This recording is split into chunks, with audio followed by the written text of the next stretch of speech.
Hello friends, Jayaprada ముచ్చట్లకి స్వాగతం. ఈరోజు దొండకాయ మసాలా కూర వండుతున్నాను. ఎలా వండాలో చూపిస్తాను చూడండి. చాలా చాలా టేస్ట్గా ఉంటుందండి. ఒకసారి వండి పెట్టారంటే మళ్ళీ మళ్ళీ ఇదే అడుగుతారు పిల్లలు, అంత బాగుంటుంది. లేట్ చేయకుండా చూడండి ఎలా చేయాలో. దొండకాయలండి ఇలా 4 చిలికలు కోసుకుని పెట్టుకోవాలి. అందులోనే కొంచెం పసుపు, ఉప్పు వేయండి. చక్కగా మిక్స్ చేసి ఒక పక్కన పెట్టుకోండి.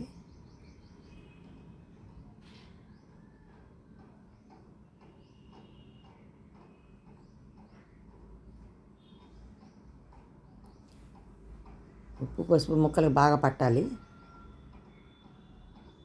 కొంచెంసేపు అలా ఉంచితే లోపలికి వెళ్తుందన్నమాట ముక్కకి.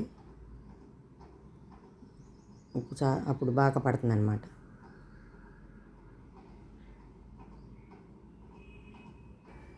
ఇప్పుడు మసాలా కోసం ధనియాలు, జీలకర్ర, పుచ్చపప్పు, ఎండు కొబ్బరి కొంచెం, ఒక యాలక్కాయి, 3 లవంగాలు, ఒక చెక్క,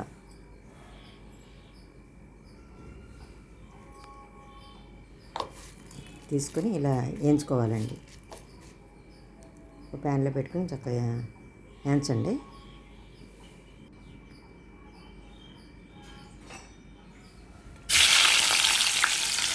కడాయిలో నూనె వేసుకుని సరిపడా ఈ దొండకాయ ముక్కల్ని వేయించుదాం.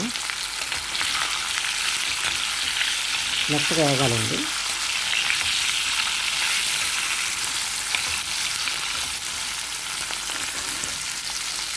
పెట్టి వేయించుకోవాలన్నమాట. మధ్య మధ్యలో తిప్పుతూ ఉండండి.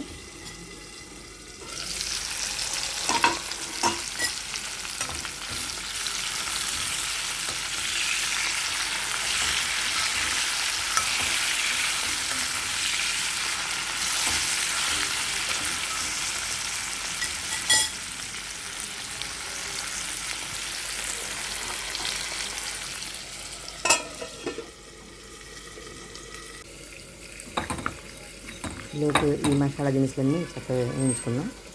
డ్రై రోస్టేనండి.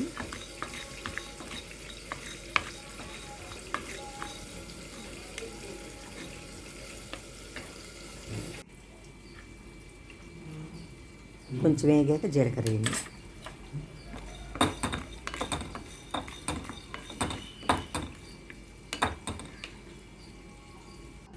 చక్కగా వేగిపోయినాయి. ఇప్పుడు అల్లం, వెల్లుల్లిపాయలు కూడా కొంచెం వేడి మీద వేస్తే తడి లేకుండా ఉంటుంది, అందుకని ఇలా వేస్తాను అనమాట. వేయించి మిక్సీ జార్లో ముందు పౌడర్ లాగా కొట్టండి. ఇది చక్కగా వేగిపోయి ఆ నూనె తీసి ఇంకో బాండీలో వేసానండి. వేసి ఉల్లిపాయ వేస్తున్నాను. అదే బాండీలోకి అడుగంటలేని నేను వేరే బాండీ తీసుకున్నాను. ఉల్లిపాయ, పచ్చిమిరకాయలు, కొంచెం పసుపు ఉప్పేసి వేయించండి. బాగా ఎర్రగా వేయించుకోండి, బాగుంటుంది.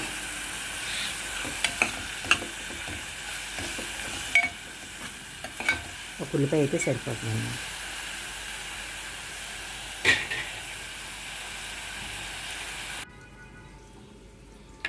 ఇలా ముందు పౌడర్లా కొట్టుకుని టమాటాలు కూడా అందులో వేసేసి మళ్ళీ మిక్సీ పట్టండి. బాగా ఫైన్ పేస్ట్ పట్టండి. ఉల్లిపాయలు కూడా చక్కగా వేసుకుని ఈ పేస్ట్ వేసి వేయించడం చక్కగా బాగా వేగాలండి, పచ్చివాసన పోయేదాకా. నూనె బయటకు వచ్చేదాకా వేయించుతూనే ఉండండి. సిమ్లో పెట్టి మూత పెట్టి మధ్య మధ్యలో తిప్పుకుంటూ ఉండండి. తీస్తే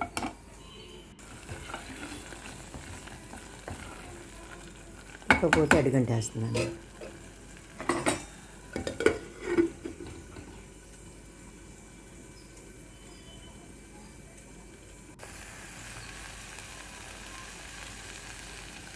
నూనె బయటకు వచ్చింది. సరే, వేగిన దొండకాయ ముక్కలు కూడా ఒకసారి తిప్పండి. అందులో వేసి ఆ మసాలా పట్టుకునేలాగా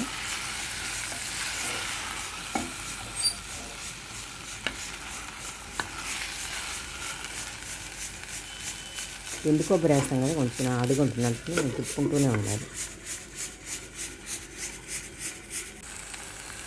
ఇప్పుడు ఒక గ్లాసు నీళ్ళు పోసేద్దాం.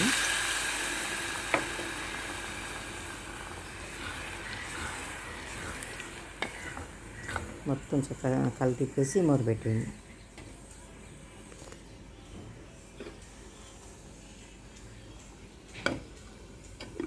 రెండు మూడు నిమిషాలు ఉడికిపోతుంది. దొండకాయ వేగిపోయింది కదా, ఇంకా ఎక్కువసేపు ఉడకవసరం. ఇలా ఉడికాక కొత్తిమీర కూడా వేసేసి రెడీ అయిపోయింది. స్టవ్ ఆఫ్ చేసేయండి. ఒక నిమిషం ఉడకనివ్వండి, కొత్తిమీర కూడా మగ్గాలి కదా.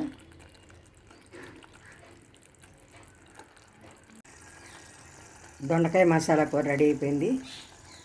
కొంచెం దొండకాయ లేగటమే ఆలస్యం అవుతుందండి, అంతే. కూర అయితే త్వరగానే అయిపోతుంది. తప్పకుండా ట్రై చేసి చూడండి. అలాగే ఈ వీడియో నచ్చితే లైక్ చేయండి, షేర్ చేయండి, సబ్స్క్రైబ్ చేయండి.